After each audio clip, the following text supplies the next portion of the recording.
lại tốn dùm tù cần chất nạc cha bôi ba khúc hàn cần rùa xuân tôn van chết naga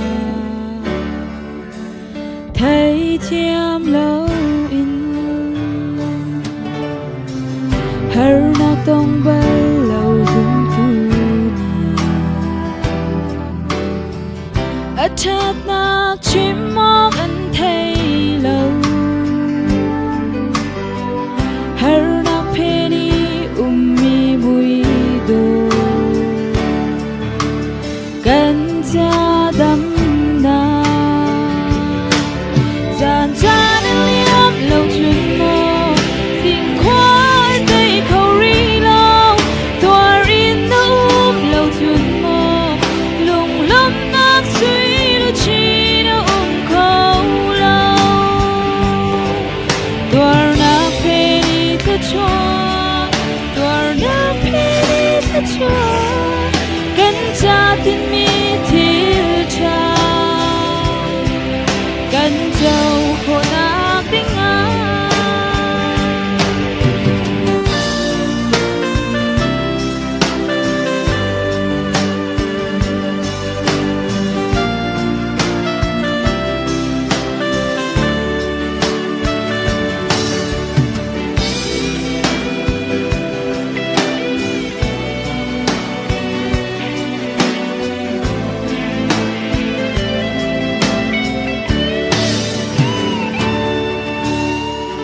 Joseph an lon na khor chung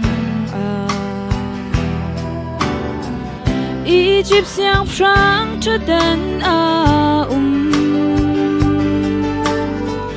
an thấy chiam lâu mô nào ni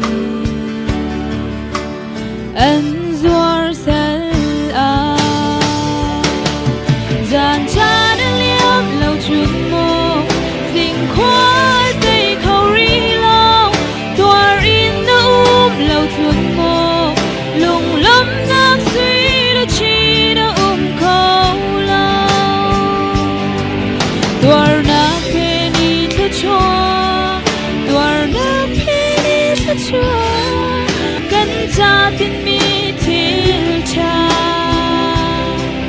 cần châu khổ nạc tiếng tua nạc penny thật cho tua nạc penny thật cho cần cha tin mi thiêu cha cần châu khổ nạc